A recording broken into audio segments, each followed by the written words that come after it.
Welcome to my channel, English Education for All. Subscribe my channel to never miss any update.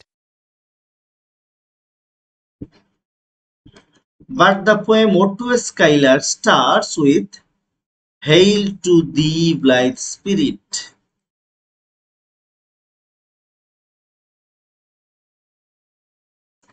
What I want to highlight here is the poet John Keats is more a poet of sensuousness, a poet of sensation. The poet expresses his feeling, his senses.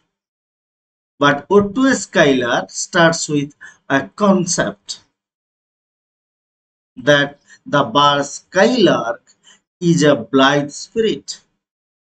So the poet John Keats is more a poet of sensation, a poet of feeling. Not only that, the expression my heart aches indicates that the poem is human-centered.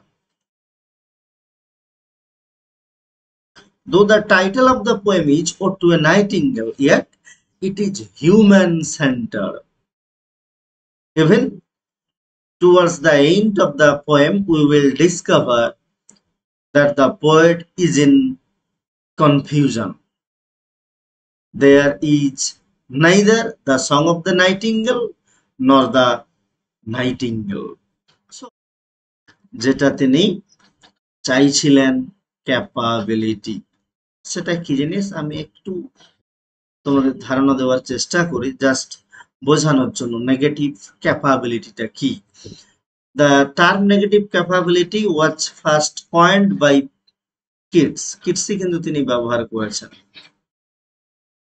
কিসের জন্য? না, to mean the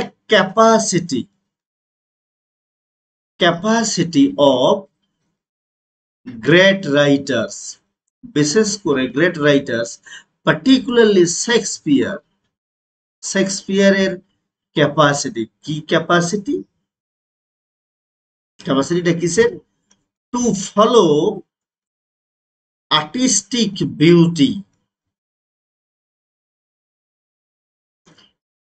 artistic বিউটিকে follow করবেন কোন সময়ে? Even at the time, এমনকি সেই সময়েও, when it leads them, এই দেম বলতে ওই রাইটারদের কথা বলছি, it leads them, it বলতে সেই সময়, leads them into misunderstanding,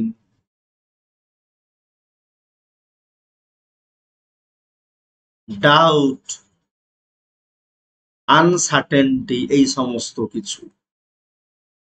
অর্থাৎ আমি যা বোঝাতে চাইলাম সেটা কি না, নেগেটিভ ক্যাপাবিলিটি হলো সেই ক্যাপাসিটি বিশাল রাইটারদের, বিশেষ করে শেক্সপিয়ারের মতো কিছু রাইটারদের, যারা চান আর্টিস্টিক বিউটিকে ফলো করতে, এমনকি সেই সময়েও যেই সময়ে তারা নিজেরা রয়েছেন খুব সমস্যায় জর্জরিত, ডাউট, আনসার্টেনটি, মিসআন্ডারস্ট্যান্ডিং, এইরকম সময়েও। এটা বলার এটাই নেগেটিভ ক্যাপাবিলিটি। তুমি বলবে স্যার এটা আমি কিছুই বুঝলাম না। Let us understand it from our present perspective. আমি আমারটা দিয়ে বলি, মানে I feel much pleased to teach.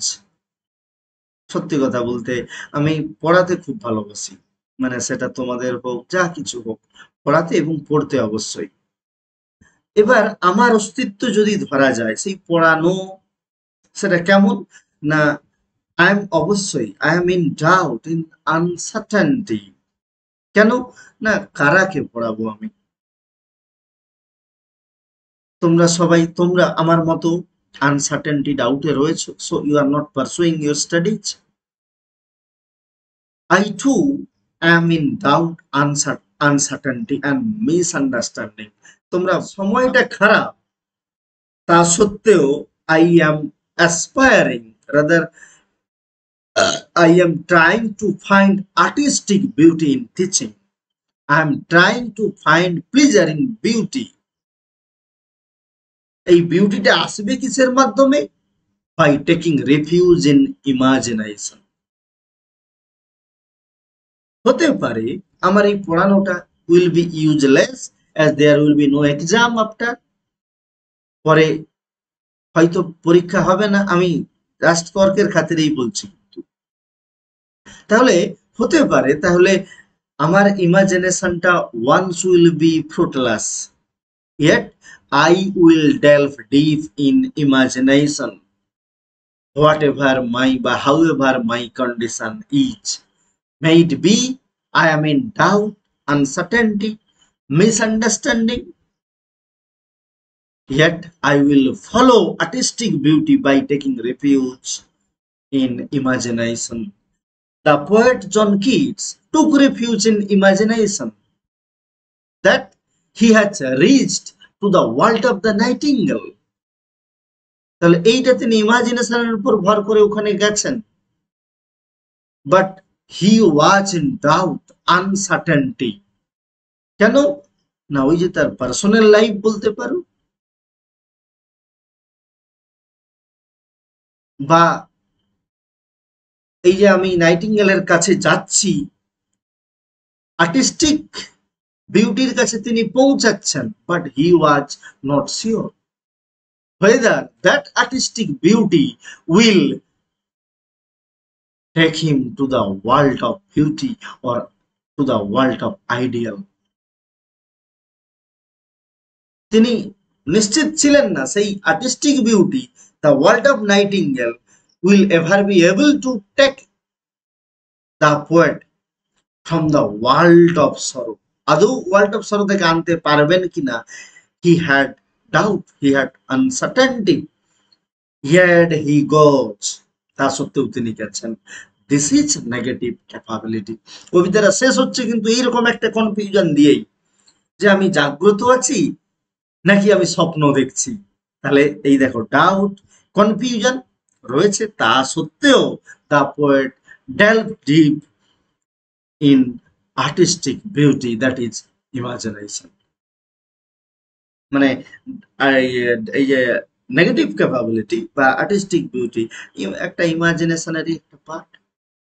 আশা করছি কিছুটা হলেও বুঝতে পেরেছো নেগেটিভ ক্যাপাবিলিটিটা কি।